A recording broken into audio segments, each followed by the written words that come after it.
Welcome to this evening session of City Scripts, which is a book discussion on City as Memory, a short biography of Srinagar with the author. My name is Ishani, and I'm from the Word Lab team at IIHS. And City Scripts is our monthly curation of book talks, panel discussions, lectures, and more that bring the city alive. I'm happy to introduce you to today's speakers. Sadaf Wani is a Kashmiri writer and senior communications professional. She's the author of City as Memory, which we'll be discussing today.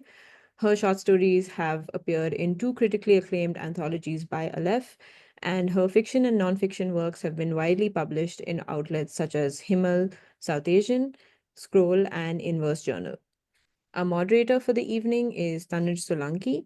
Tanuj is the author of 4 works of fiction. In 2019, he was awarded the Sahitya Academy Yuva Puraskar for his short story collection, and his last two novels were both longlisted for the JCB Prize for Literature in their respective years of publication. Welcome to both Sadaf and Tanuj. Tanuj, I'll hand it over to you. Sure. Thank you, Ishani.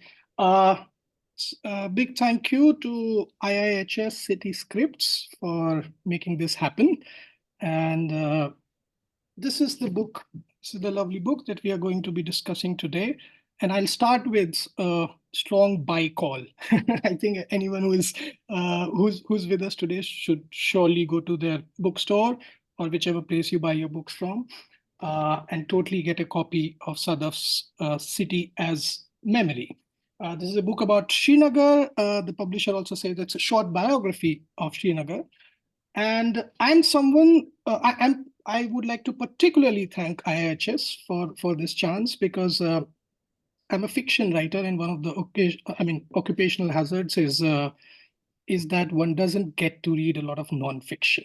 And Sadaf's book might not have come my way had this occasion not been created and I not be chosen by IIHS to read it. I had a lovely time reading it over this month. In fact, I reread a few sections, and it's a fantastic book in the sense that it's not a very big book, but it has the feeling of evoking a lot of curiosity about the place, about the city in general, and Kashmir also. I came out of it curious. I want to know more, and I'm also grateful for Sadaf, first of all, for having written it. So thank you, Sadaf, to you and to IIHS as well for making this happen. Thank you so much, Tanuj, and Ishani also. Tanuj, thank you so much for your generous introduction of the book. It means a lot coming from somebody as accomplished as you, and I feel really happy to hear that it made you curious about the place, about Srinagar as a city, because I feel like that was one of the main things I did intend to while writing, is that once you read it, you're like, okay, that's an interesting place. I'd really like to know a little bit more. So I feel accomplished for that. I absolutely did feel that. And I thought that, one place to start our conversation would be pretty much the place that you started your book with, right? Your book starts with this kind of like a prologue, right? Where you say before the beginning. I think the chapter is titled. And I found it really interesting that the publisher's mandate to you to write a biography of Srinagar, right? It seems pretty broad in the sense that they aren't really saying anything specific. They aren't saying write it like this, write it like that. And you talk about this initial excitement, but then I think on the very first page, you talk about self-doubt and anxiety, right? So walk us through that period as to what you remember of it, and what was it like? What was the self-doubt about? What was the anxiety about? I don't know. I think this conversation is taking me right to the day when I was sitting and I got that email which said email for publishing, a book. And I was like, really? Me? I think like every young person who has, or a person who's not been published, the first question is really me. But immediate response was also like, I'm going to say yes to this. I don't know how I'm going to do this, but of course, I'm not going to say no to this opportunity. And I think there were numerous reasons for that. Firstly, being I've always wanted to write, and I've always loved all kinds of writing, be it fiction, non-fiction, academic, non-academic. So, and I've always loved writing about Kashmir. So for me, the question has never been like the subject of my writing has always been kind of pre-decided. It's always been, should I write it like this or that? I think when this came as a project, as a nonfiction project, because I've written some essays and other kinds of non-fictional writings, but never a full-length non-fiction project. So when it came to me, I was very excited. So I had in my mind, okay, I know sociology, I know a little bit of story writing. I'm going to combine all of this in some way, but I didn't know exactly how. So that's the initial euphoria that I know I can do this. I have this book somewhere in me, but I think immediately after I said yes, there was that self-doubt. Okay, because I think once that excitement settles down, you have a bunch of those feelings coming and chasing you, like, okay, why should you write about it? How are you going to do justification to a wide mandate like a biography of a city, you know?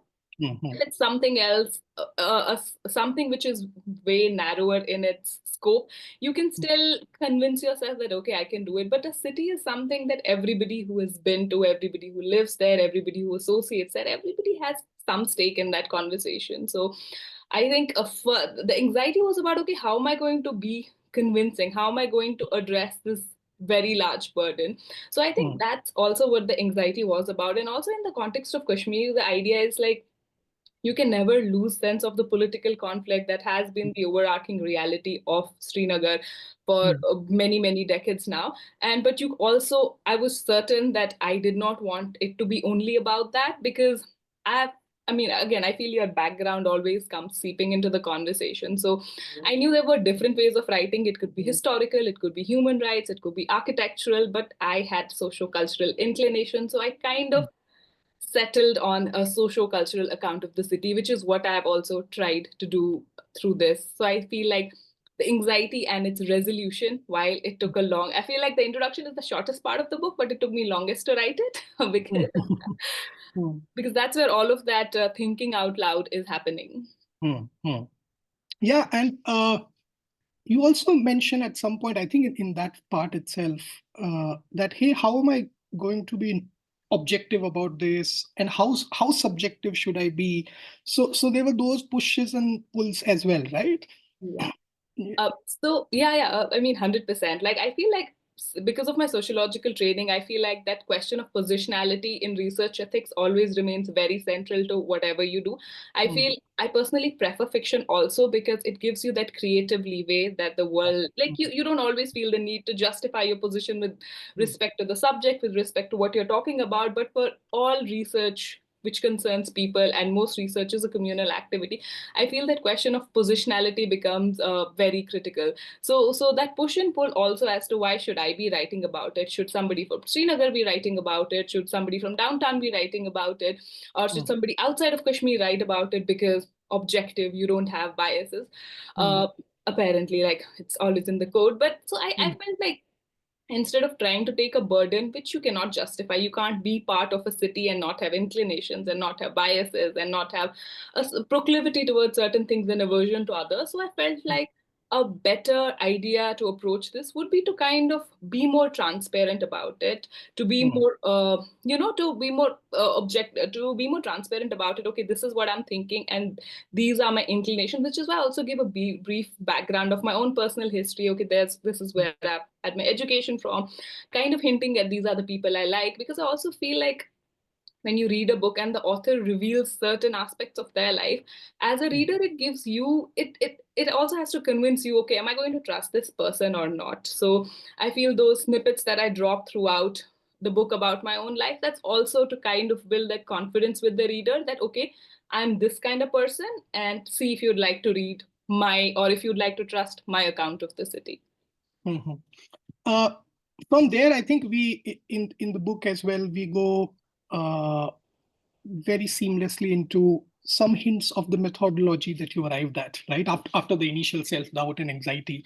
And I noticed that in the earlier parts of the book, you are referring to literature, like you make a mention of Basharat Pir's Curfew Night, and I think Farah Bashir's book, Rumors of Spring, right? And there are several other scholarly texts as well that you frequently refer to. So what was this like? How did you go about what should be my material? What should I be looking at? And I'll come to the other part of it, that you met a lot of people, that there were interviews involved later as well, right? There is, of course, always the the bank of personal memories and personal experiences. So we can talk about all of that. But first of all, I wanted to touch upon when you thought of, hey, these are the books that I've read that have told me something about my own place, right? Yeah. And these are the ones that I might want to go to again.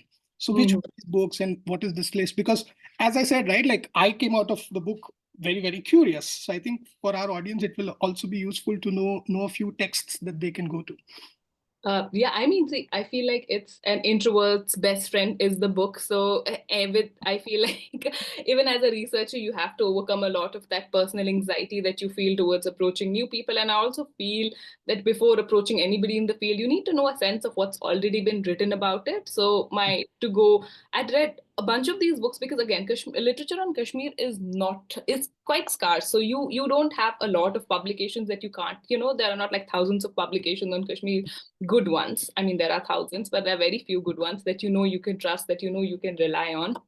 Mhm. So I already kind of had read them at different points for different reasons. So I had done my MPhil also really on Srinagar, like I was looking at Srinagar through a different prism.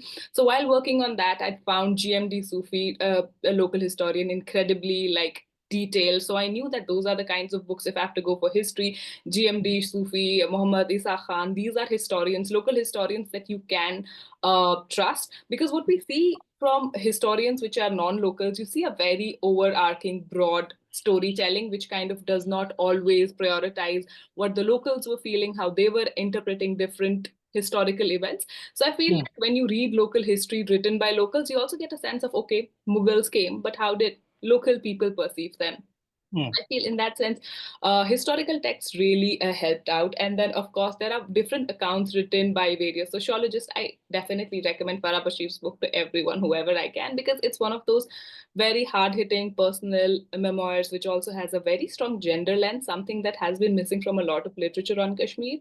And Mhm. Curfew Night by Basharat Peer, again, a very important book. I also feel like certain books of fiction, like Shabir Ahmed Shabir's Plague Upon Us, Mhm. absolutely loved that book. Like I've read it, I think, twice, and very like in a span of like 3-4 days, because it was such an engaging read. I couldn't put it down. And various other books like Munnu is also like Malik Sajjad's Munnu, it's a graphic novel. So I feel like all of these things put together, they just give you a different lens into the conversation to see, okay, what's a graphic artist interpreting this conversation like? What's a visual artist interpreting this like? Along with that, I also feel like there are a lot of grassroots feminist organizations working in Kashmir. There's Zanan Wanan, and they also have a bunch of these other scholars who they are in touch with. So you see how young people are also interpreting their surroundings. So along with the published material, which we have in the form of books, there's also a lot of writing happening online. So I think I have referred to that also a lot, because I think it adds a lot of nuance to the conversation. It's also very up to date.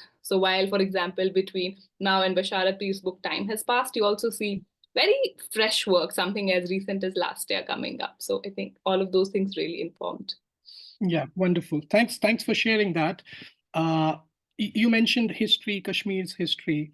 Uh, so there's a point in your book uh, where you use a paragraph, I think, from Walter or R. Lawrence, right? Yeah. And I was quite struck by the last line of that paragraph. It goes like, the people of the valley should have retained their particular nationality unimpaired. And Lawrence is talking in the context of the history of Kashmir, and not just history since 1947 or 1990 or 1989, but I think with a much wider lens, so to speak. And it struck me because I know Kashmir or I know Srinagar from the news cycle, right? Mhm. And Yeah. that's all I know. And so one hears these. For me, it is mystical in the sense that Kashmir, the word one hears, right? And for me, it is a bit mystical. I try to find it in attire, in accent, in arts and craft. But this was striking to me because I thought, hey, Kashmir is likely located in history, and it's a Mhm. long, long, long history, right? Yeah. I would actually love for you to, for our audience, I think if you could briefly get into the history of Kashmir and before the 1990 period, and probably go into the Dogra rule and the Afghan rule and the Sikhs, and before that, the Mughals. Mhm. And I would love for you to touch upon Yusuf Shah Chak and what happened to him also. Yeah. Mhm. So again, Walter Lawrence's book is one of the more interesting books that I also refer to. I know he's critiqued a lot, but I feel like as a white man, he did what he could. I enjoy his account quite a lot. He's racist at times, he's this and that at times, but I feel like it's a very detailed account. And even when he's not trying to tell you certain things, he reveals various other things. So I've read this book a couple of times, I feel, in the past few years for different projects. And every time I go looking for something, I do find something fascinating out of it. So again, the quote that you picked is again very interesting. Also, it's interesting that you noted that because in my field conversations with people, I feel that's a thing that came out a lot when I spoke to different people and different generations. It's especially with the younger generations, it feels like when you start a conversation on Kashmir, your history always starts with 1947. It always starts with 1989. And I feel progressively in younger generations, there's that sense of, okay, that's where our history started. But as you speak to older people, like, for instance, people like my father, Nirja Mattuji, and various other people, Zarif Ahmed, Zarif Ji, a lot of people who've seen a version of Kashmir which is different, their idea of history I mean, a bit more open-ended. I feel like it was in a conversation with Vivek Rana, where we got talking and it came up through our conversations because he was referring to various different things that I had no context into. Like there's this Kashmiri song, Bumro Bumro, again, also popularized by Bollywood quite a lot. So he was talking about how there's a socialist interpretation of this song, and then he got talking about his grandfather, the socialist past, and all of those things. And then you realize as a young person, in cultural memory, all of these things are pretty lost. You don't get to hear a lot of these things often. If I were to talk about Kashmir's Mughal rule, I've read this. Faisal Al-Qazi has written this book on Srinagar and architectural history. So in his book, you'll also see the way he talks about Mughals in Kashmir. It's with a little bit of romanticism, which you will see when people in Delhi talk about the Mughal rule. Like it borrows a little bit from that. But when you see a local historian talking about the Mughal rule, it does not have that romantic element in it, because that's how you get a sense of that, okay, even though Mughals were Muslims, Kashmiris were Muslims, even though they were ruling a set of population that they shared a religion with, but there were cultural differences and, more importantly, differences in power dynamics. So just because you and the oppressor share the same religious context, it does not mean that, you accept them as your ruler. So I feel like through the book, I also got talking to different people like Zarif Saab, in which where we got talking about how these dynamics have changed. And the thing with Kashmir is history has with respect to Srinagar, there's 2,000 years of history. It starts with Buddhist rule, then we have Hindu rule for uh, many like centuries, which is followed by then Kashmir's Muslim rule. And you have Kashmir, like Muslim Sultanate, which is where you also have Yusuf Shah Chak, you have Zainul Abidin, indigenous Kashmiri rulers. And the Sultanate's rule ended with the Mughal invasion, and which is why you see that tension with the Mughals, because you spoke about Yusuf Shah Chak, and he's also known as the last independent king or last king of last Kashmiri king that Kashmir ever saw. Since then, Kashmir has been subsequently under foreign rule. It started with Mughals, then it went to Afghans, then it went to Sikhs, then Dogras, and then it was followed by Kashmir's accession to India. So post Yusuf Shah Chak, we've never seen an independent ruler ruling Kashmir. So which is why Basharat Peer in very interestingly puts it. So Yusuf Shah Chak was trying to negotiate with the Mughals about, and there were power alliances that were forming around that time. So he had been invited by the Mughals to Delhi. And then when he went there for political talks, he was subsequently exiled and sent to Bihar. And which is why Basharat Peer also says that how that event sort of set that ominous tone for Kashmir's relationship with New Delhi, where it was followed by this, always marked by a certain sense of mistrust, that can we really trust you? Or does the word really hold true? So I feel that has continued for Kashmir, and that's what you will also see in a lot of urban history with respect to Srinagar, that because it's never had rulers who've had a stake, who've had public interest as such in their mind, that has reflected in a lot of town planning, that has reflected in how the city had to suffer the brunt of various famines, various natural disasters, and also just poor administrative planning. So I think that is the history, like the linear history, if we look at it, and then there is that local interpretation of that history. So because Mughals, again, when you look at the Mughal gardens in Kashmir, Nishat, Shalimar, when you look at it as an outsider, it's always stocked up. Like, okay, Mughals built these grand gardens. They created their city of Nagar, which was situated away from where Srinagar existed around that time. But it was also, again, if you introspect a little bit more, if you zoom in a little bit more into that equation, it was also that Mughals chose to not engage with the abject poverty that was happening at this side of the city. So you even at that time saw one part of the city where you had these celebrations happening, Mughals coming and using Kashmir, Srinagar as their summer retreat, whereas people were completely neglected. So there's a lot of Zarif Ahmed Zarif Saab says this interesting point that how when Mughals used to came Kashmiri, like locals would get up on top of rooftops and kind of, they had these various chants that they would use for them, basically asking them that Sonas Ropas Kabar, basically again a bunch of these Kashmiri slogans that they had, which indicated that okay, you guys are robbing us hollow and we really want you to leave.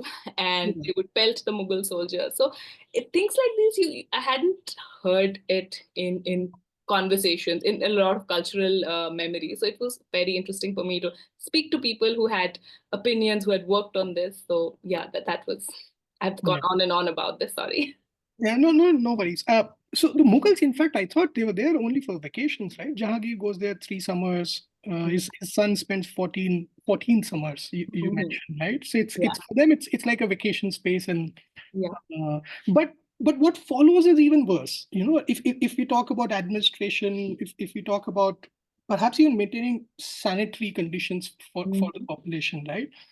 And which so I'll come to that later. Actually, I want to go to downtown Srinagar, and I think inevitable not to come to the point of the insurgency 1989 1990. And I was quite fascinated by what you brought out as the class conflict in downtown or larger Srinagar as well, where uh, most of the people who pick up arms or are on the side of militancy, so to speak, are people of a certain socioeconomic class, you could say. And then there are people who kind of are old elites, and please correct me if I'm straying somewhere. And I found it fascinating that there is this dynamic between these two classes, right? And I'm sure there are many others where there is this expectation of financial help, but if that is not provided, then there is some conflict between the two classes, so to speak, and which to me was I had never thought of it in these terms. So could you just elaborate on that a bit? Yeah. Certainly. So the reference is in downtown, and I've kind of looked at downtown as also a site where a lot of class conflict that is at play in Kashmir. It's also a good site to kind of read that, because downtown historically, when Kashmir was the very first ideas of what Srinagar would be when it was Pandrethan, which was in the Hindu era. So that area is geographically around downtown Srinagar, and successive regimes also when Zainul Abidin was ruling. So the area, which was the capital of the city geographically, is around what is presently known as downtown. So because of which that area has certain historical importance, has certain cultural importance, and people also can trace their lineage to various different periods of history. So that area, in that sense, has that claim to okay, we are the real sheher. And after municipalities came about, the city started expanding. The definition of what Srinagar is or what constitutes Srinagar has been expanding ever since the Municipality Act was passed. So in that sense, the idea of Srinagar has been ever growing. But what's been happening within downtown also, as Srinagar had started expanding, downtown was already a very congested area. I think that downfall has been traced as far as when the Sikh rule started in Kashmir, or when the Afghan rule started in Kashmir. There was no town planning. There was horrible conditions of sewage, like it used to flow across the streets. And this also continued to happen during the Sikh rule, Afghan rule, and parts of the Dogra rule. By the end of the Dogra rule is where we see a lot of city planning actually coming into play. So downtown in all of this history is seeing a lot of neglect, where even though you stood for a very glorious idea of Srinagar, but your actual physical conditions are quite bad.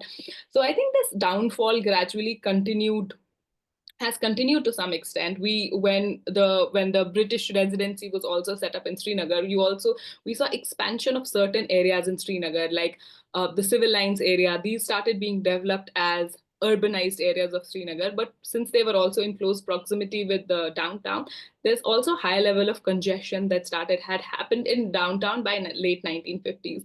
I think the situation there was further complicated during insurgency. Now, because you're already people who could afford who could afford to do better, who were at the higher ends of the class pyramid, they started moving out in these more urbanized spaces, civil lines, and similar areas. So the migration trend had started after 1950. So what happens with insurgency is it gets very intensified. Now people who were also middle class and upper middle class, they start moving towards the outskirts of the city now, because the definition of sheher has broadened in that sense. So there is more area for you to migrate out of and still be technically part of the sheher. So what happened to only people who couldn't really afford to move out, kind of a large section of that population has continued to live in downtown. And that also had, after 1989, downtown was also at the center of the political resistance. So it also saw a lot of repressive measures by the state. So that also led to this change in the, what do they call it, the tasawwur of downtown. So initially it's still actually also looked upon as the place which is the original sheher, but at the same time those connotations with urban poverty, with violence, with street demonstrations, they've also kind of stuck. So it's also interesting that during the 1980s also, because I spoke to different people and they like while narrating their experiences, they also mentioned, like, if you could afford to at that point, you had to contribute to the resistance movement in monetary terms, and if you couldn't, like, you had to kind of, if you had 4 kids, you had to send one away. So that was kind of the narrative that came out through the field work. So that has also continued even after the second stage of protest that we saw 2018 to 2019, because a lot of stone pelting that happened, the epicenter continued to be in downtown, and as a result of which a lot of state action which also happened. So I mean, you mentioned you've known Srinagar through news. A lot of that, what you would have known through news, is particularly downtown, because I think the news was filled with visuals of stone pelting and tear gas happening around downtown from 2008 to 2019, I think. And that's also the time which was the pinnacle of, I suppose, broadcasting news also. So I think that way, downtown has had seen that crisis of identity in a way, where people associate elitism, cultural elitism, with downtown. But because it has become so uninhabitable, that you kind of move away from it, but you still stick to that claim that, oh, I'm originally from here, but you can't bear to be there because of what has become of that place. And people who, again, there are a lot of these also cultural tensions, and people, now that people who were originally from downtown, they moved out, people who were from other rural areas came in to fill in that vacuum. So within downtown also there is that tension. Okay, our authentic downtown identity is being diluted by migrants.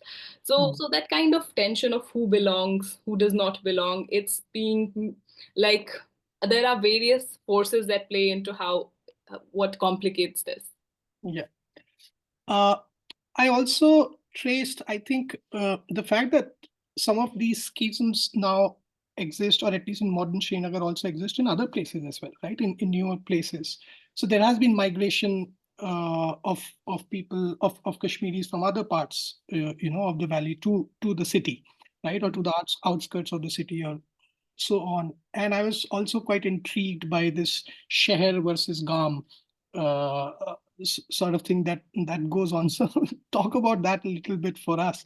I think you in the book you trace it to a longer timeline, right? So you talk about it since the beginning of the 20th century and people coming in. So there are these certain attitudes where your relative time of stay in or around the city would lends a sort of authenticity to you somehow, right? And you get to be, so I read it partly as if there are these two clubs, and it's really difficult to be part of the first club because the rules are really vague about it. So it's not just in downtown. I think I read about a lot of neighborhoods where people come in and this sort of exists, and it goes to how people or families negotiate these marital issues, who they want to marry, who I want my son or my daughter to marry, and so on and so forth. So talk about that a little bit. Yeah, so that was actually pretty interesting for me to trace as well. So when I went about this section about the garment share, it's not something that I had planned to keep it as a part of the book, but I with every interview I like took it, somehow the gam and the sheher divide just came up in very unexpected ways. Like I would be speaking to somebody in Srinagar and we would be speaking in say Lal Chowk, and somebody had to go like 5 kilometers uh, down, and they would be like, oh, I'm going to the GAM, it's going to take me a long time. And I was like, okay, you're just like literally like 5 kilometers from the city center, and where is this GAM? So even with different people, when they kept talking about the Shehri identity, because a lot of my questions to people were also about how do you relate to the idea of Srinagar, and every time people wanted to talk about Srinagar, it was always spoken in contrast with the GAM. Now GAM, what was GAM? GAM was everything that's not Srinagar. So I found that pretty interesting, because for a context like Kashmir, where a large section is an agricultural economy, you have one city, Srinagar, but you have various cities, towns, villages throughout Kashmir. But the idea that there's just one urban center and it is Srinagar, and that was particularly interesting to me. And it was also that it was defined by certain markers of urbanity, which you also see in other cities of Kashmir now. It started with Srinagar, of course, but it has percolated to other cities. But Srinagar holds that claim to being a Shehri because of that cultural and the historical lineage that I talked about. So I spoke to a couple of people whose families had moved to Srinagar 30 years ago, 40 years ago, who had lived there for a substantial bit. And these people were also financially quite affluent, living in the good parts of the city. But even then, there were these conversations that if your neighbors were people who were from downtown and had located to the outskirts, you could never really justify your being there. Like one of the people who I spoke to, like Maria, like a very like amazing visual artist, she also mentioned like her mother, even though she migrated to Srinagar from Kupwara, which is like barely like 100, kilometers. But even after 30 years, her mother would tell them that for you, like, basically, we came to a different country for you guys. So I found that very curious that this divide seems to be so vast that people within the same city, like people within the same territory, like union territory or state or whatever, it just by virtue of this difference, they feel like the difference is so much that you can't call it the same space anymore. So I found that particularly curious. Like similarly, I spoke to people from downtown and they mentioned how they feel this sense of not being a part of the city every time they move out of downtown. So if you're someone from downtown, but you're in Pir Bagh or you're in Lal Chowk, they mention that they feel this classist gaze on them, that okay, you're from downtown, you represent what is wrong with our city now. So basically there's this tension about who belongs and who doesn't belong, and it seems to be happening everywhere. Like you mentioned the marriage, the Manzimur situation, and that was also one of those areas where you see this class caste difference coming out very clearly. Say people who migrate to Srinagar from South Kashmir or North Kashmir, when they're looking for marriage prospects, one of the things that they tell the Manzimi, the matchmaker, is that find us somebody who has migrated from somewhere and settled in Srinagar, but not somebody who's originally from Srinagar. Because again, they also come with the stereotypes that, okay, we'll be looked down upon. Also, Srinagar people can be a bit shrewd, they can be a bit cunning about these things, so they can be harsh. So a lot of those, I mean, I saw stereotypes that play both ends. If Srinagar people had certain stereotypes linking Gam to the idea of primitiveness or not being culturally as advanced, Gam also had these perceptions that Srinagar, that people are mistrustful, not honest, and so you have to be a bit wary. Which I found was very interesting, and also how it, no matter who you speak to, this just seeps into a conversation very organically, as if it's not unnatural to have this at the back of your mind all the time. So this was pretty interesting in that sense. Yeah. So when I read these passages, I was thinking that, I mean, one bemoans that a little bit as a reader. Like one thinks, like, oh my God, like this shouldn't happen, or people should get over this or something like that. But at the same time, at a different level, you think this exists in every city, perhaps, and so you also kind of feel that, I can understand this because I see some variant of this in the place I live in or the place I come from. And it in a very curious, complex way, it kind of makes Srinagar relatable to me. But one cannot really go away from the, like from the insurgency, the impact it had on common lives. And I think I'll never forget this one incident that you describe in the book about an 8-year-old boy. Like you met this person when they were older, but when they were 8 year old, and they are, it's some kind of a crackdown, or at least like people have to be in a queue, and this young boy is terrified, right? And so when his turn comes and everyone is being asked, "Where are you from?" This person says it. I imagine in their accent, right? I'm not from here, I'm from Delhi. Yeah. And I mean, one can laugh at it right now, but I mean, it must have been terrifying, right? And at the same time, there are, like there is, of course, tied to it the story of the Kashmiri Pandit exodus, and you've spoken to Vivek Rana, whose family left, and you've spoken to Nirja Matu, whose family stayed, right? Yeah. And there are others as well. So I thought, like in my reading, that you were really concerned about the experience on common lives, right? And the Kashmiri Pandit experience had to have its share for the enormity of it. But at the same time, I think I got the impression that the suffering is total. And so I want actually specifically for you to talk about, because this is where it gets all the self-doubt and anxiety you might have had at the beginning.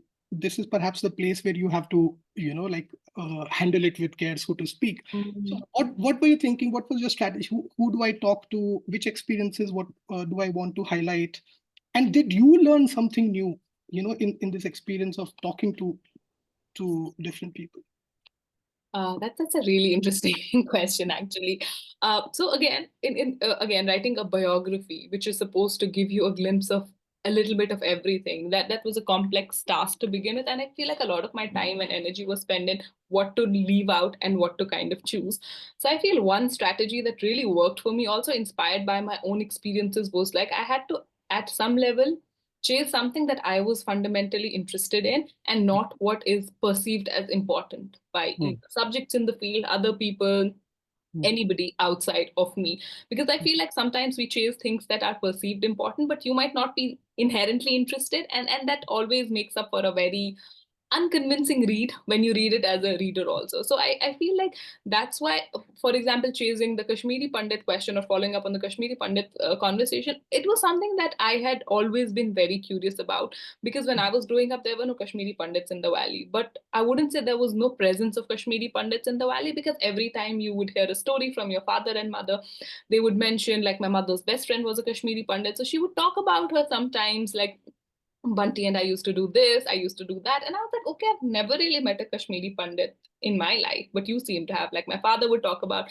this person would teach us, that person would teach us, or we went to play here. So basically, the insignia, the stories, they were always very pervasive. And then as a child growing up in a context, you wonder, okay, this place seems to have been very different just like 10, 20 years before. And how is it that it's not the same? So for me, the Kashmiri Pandit question had always been one of those things that I really wanted to know a little bit more. There's also there's denial within Kashmiri context also. You will, if you try to talk to some adults, they would always shush you and tell you nothing happened. They just wanted to leave, so they left. But again, even as a young child, you'd be like, why would somebody leave their houses? Like, when you go from different places in Kashmir, from the, like, so you pass through certain Kashmiri villages and you still find those houses that are in dilapidated conditions.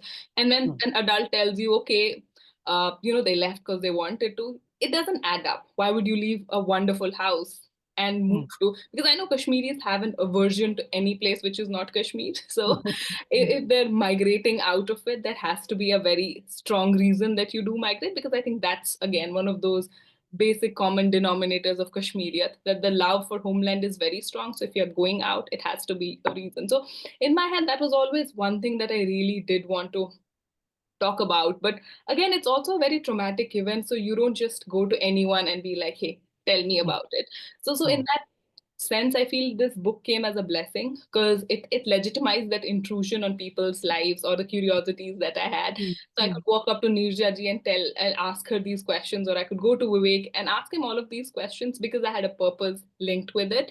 But so their stories really, in terms of if I learned anything, I feel a lot.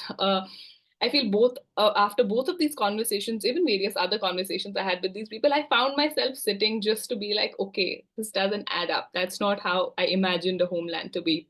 Some very specific places, like Neerja ji taught at the Government Women's College, and I've seen the college and how it looks now. But when she traced the history of it, how it was a way more cosmopolitan space, how there were people from different parts who used to come to study there, who used to come to teach there, and it was a very cosmopolitan space. But that's not the space how I've seen it. And then she also traced how with insurgency things changed, speech changed, the way people were dressing, that changed. People, you saw people closing off to each other. You saw that distance emerging in communities, distance emerging between people, because it was just that atmosphere of mutual distrust towards everyone.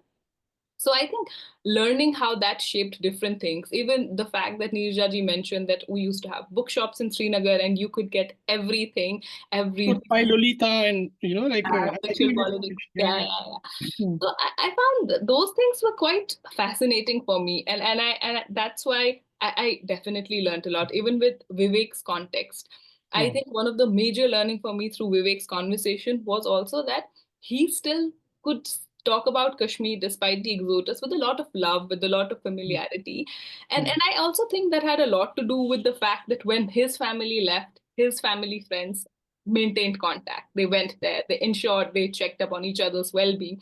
So that connection, because I know a lot of Kashmiri pundits who cannot talk about Kashmir with that fondness. I think it has also to do with if there was a follow-up or if you just left and then heard nothing about it. So I feel like in terms of that reconciliation, what friendships do to that broader idea of reconciliation, how mutual empathy, how that can help retain connection despite whatever's happening on the political front. I feel like through Gohar and Vivek, I learned a lot about that. I was actually, I feel like those two are one of my favorite interviews because of the warmth with which they spoke about the pain of the other while not demonizing anybody else. And I was like, okay, that's a very interesting way of also looking at a complex place, right? You don't always have to go as an investigator of, Yeah. I want to find out your truth and your truth. You could just be like, okay, both are bad and it doesn't have to compete. So Hmm. I feel Hmm. like that was one of my biggest learnings, that you see things not in competition with each other. Yeah, yeah, absolutely.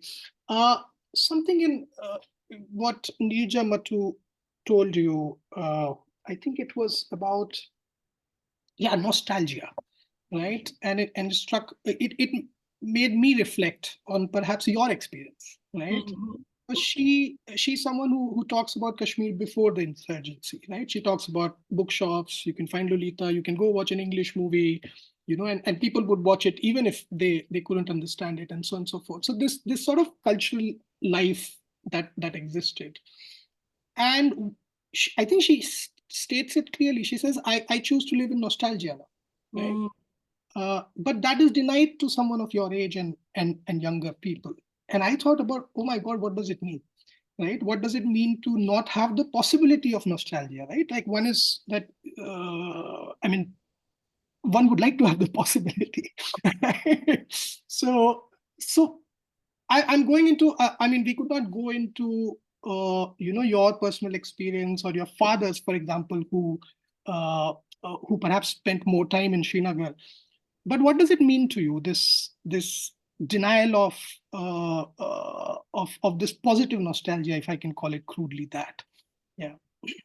I think it's definitely a very painful feeling to have. Like, I think it's also a feeling that you only have when you kind of step away from Kashmir for a bit, because I grew up there and till I was there, I didn't think it's something, I'm not being denied of anything. I thought this is how life works. But for me and a lot of people who had to move out of Kashmir for a while for studies, for other things, you see this in comparison because when you step out of a city, and move to a normal city, you realize that there are so many cultural and basic mundane joys of every day that you're denied if you live in a militarized, Hmm. conflicted place.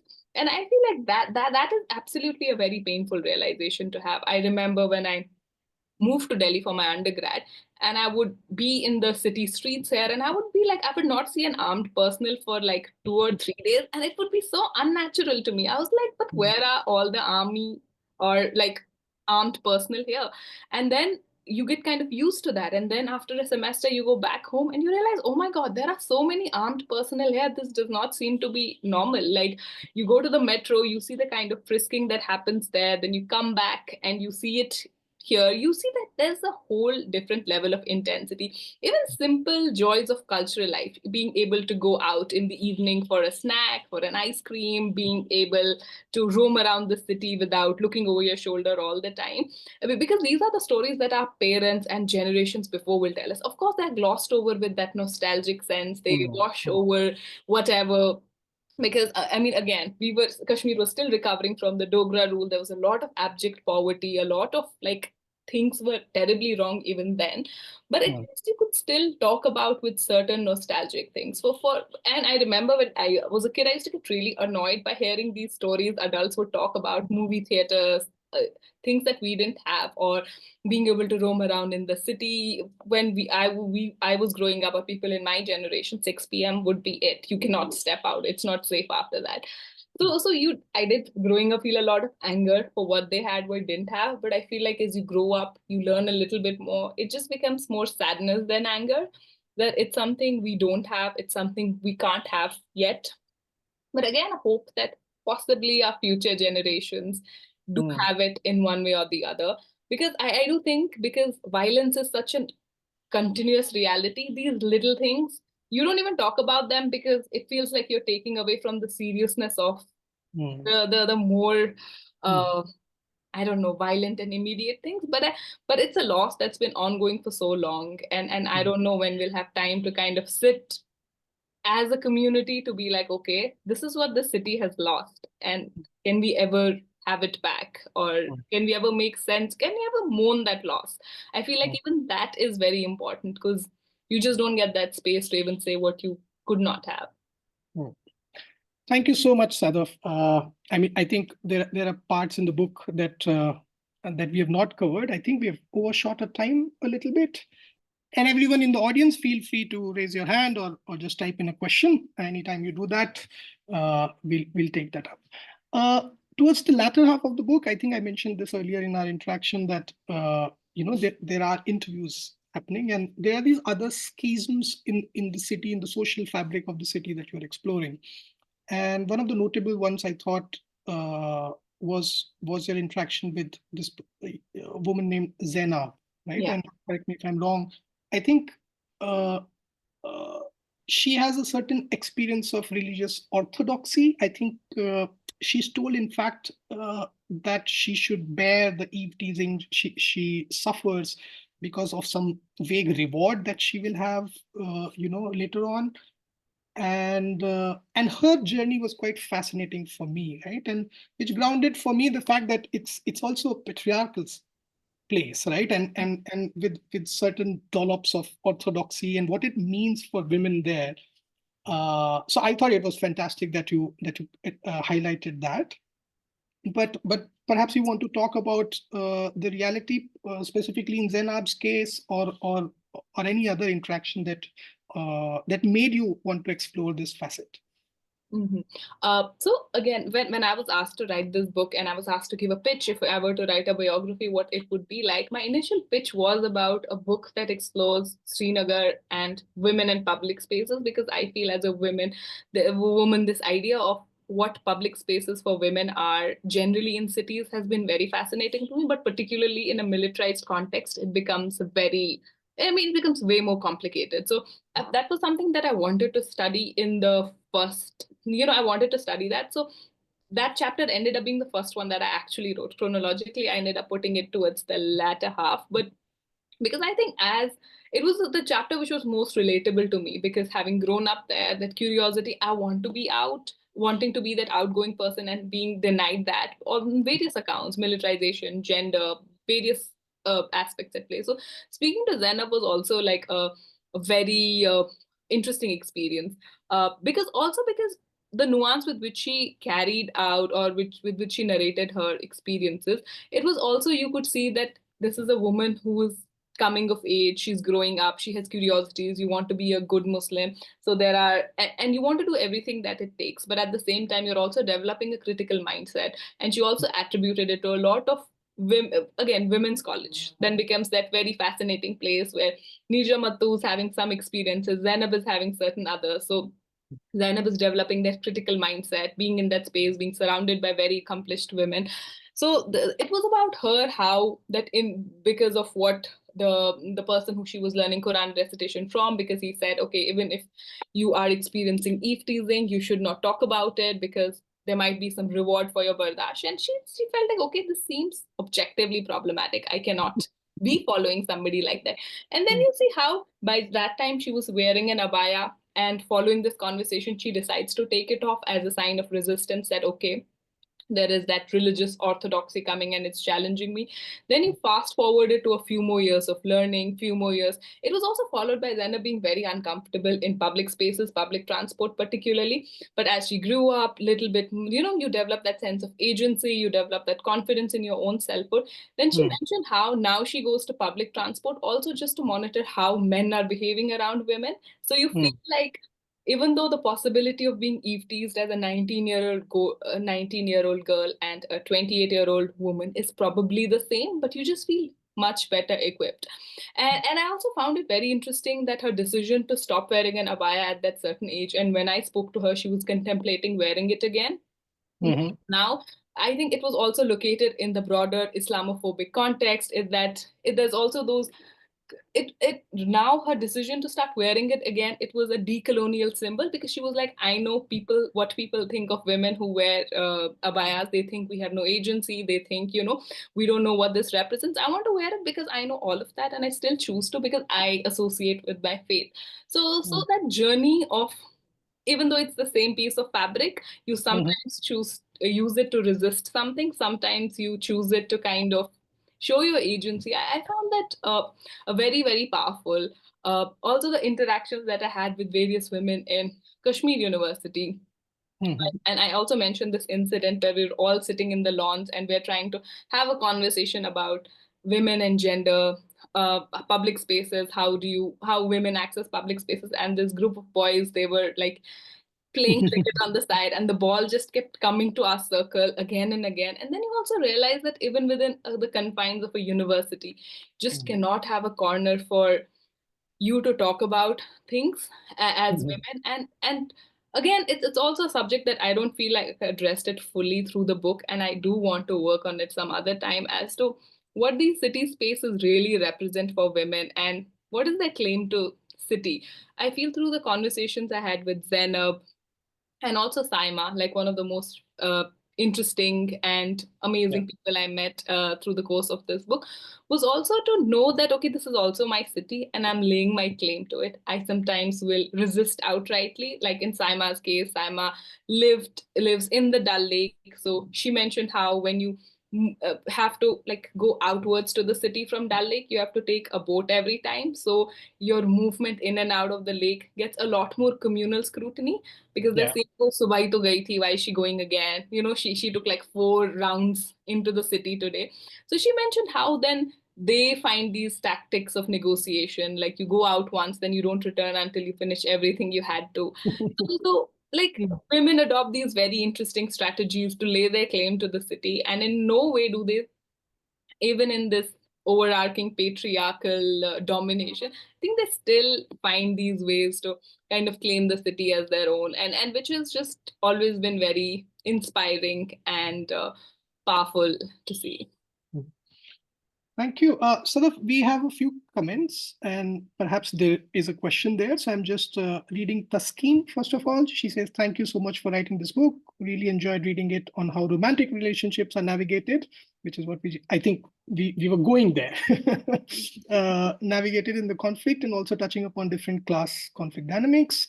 There's a query, how do we read the Pandit and Muslim relationship in the context when there is an unequal power relationship at place? If we trace back from the history or the work of Mridu Rai, the tag of Kashmiriyat presents only the narrative of cordial relationship. Yeah, you want to respond to that? Yeah. Sure. I'll try to respond. Thank you so much, first of all. I'll try to respond to that up to the best of my abilities. So I think Kashmiriyat has come to be a very contested term because the idea when Kashmiriyat is brought about, the idea is to pass it off as a very reconciliatory term, which where we all forget our differences, we all become one Kashmiri community that lives and kind of, there are no differences. But I feel like we need deeper introspection in that, because even when we were through the interviews, even when I was talking about or talking to people about the good times, before all of this communal clash broke out, you would hear stories where they would be like, oh, our house was a full pandit house, Muslims would also come, but they could not just enter the kitchen. Or similarly, you would be like, we Mhm. would have pandit guests over all the time, but just we would not eat anything.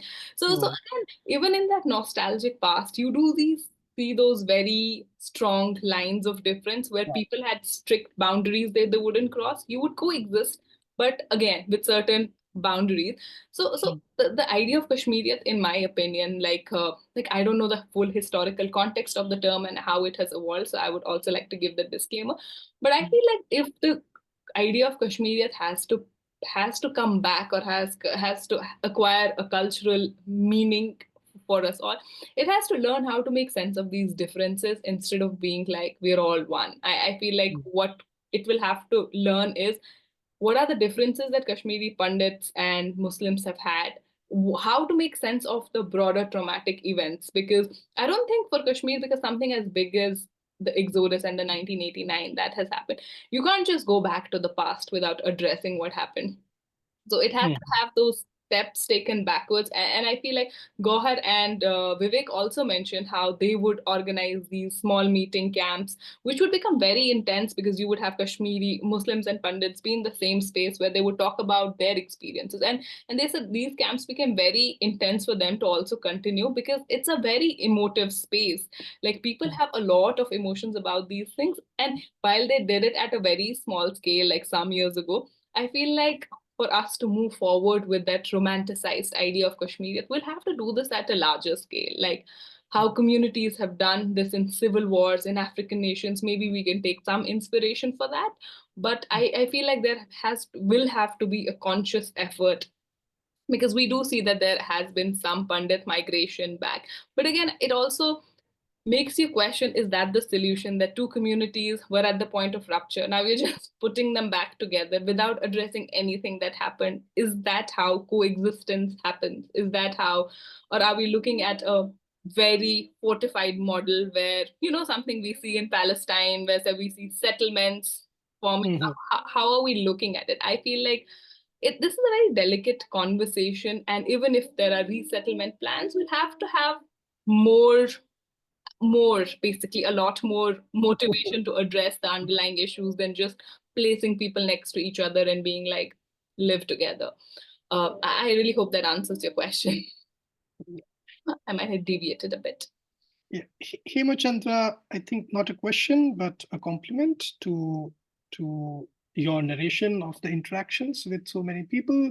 I'm going to Athira, a very elaborate discussion, short time, covered extensively. That's very true for the book too. Everyone, go for it.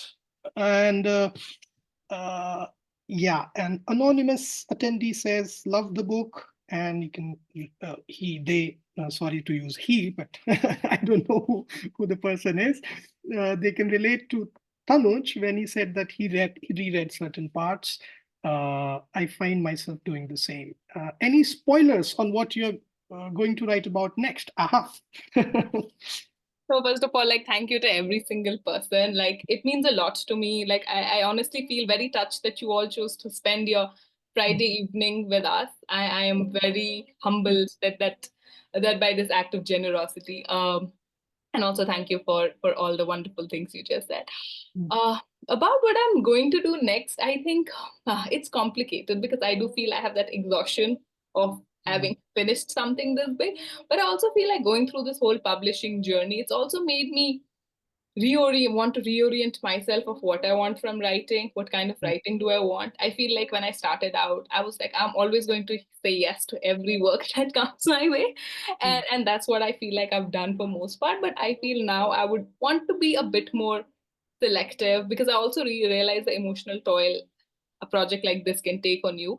I do want to go to fiction. I do want to have the discipline to stick to fiction. And I feel like, Tanuj, here you might have some more useful tips, because you've written like sustained, like I've done short fiction, but I do want to have that patience to work on the craft of a novel. So I think here you are better placed to tell us how to get Yeah, that. like if short fiction is your thing, then stop listening to people who say the short story is over. I think just go for it.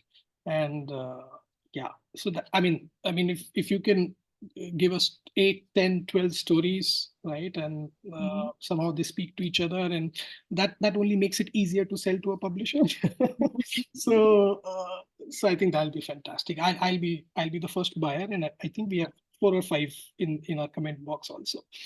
Another anonymous attendee enjoyed the discussion. Very relevant questions. Would be great if we could bring more such writers. That's totally up to IIHS, but I have a feeling that they will. I think this is the second conversation in the series, and thank you very much. I think Ishani, do we have time, or I think we are close to done? Yeah.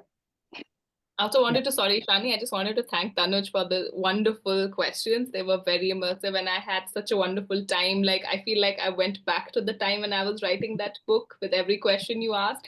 And I don't know, it made me suddenly very enthusiastic about the whole writing process. Thank you so much for that. I had a wonderful time. You're And welcome. I thanks had a great time reading, and lovely interaction. Thank you. Thank you to you both for the very interesting discussion. I think we're all very curious and excited to read the book after that.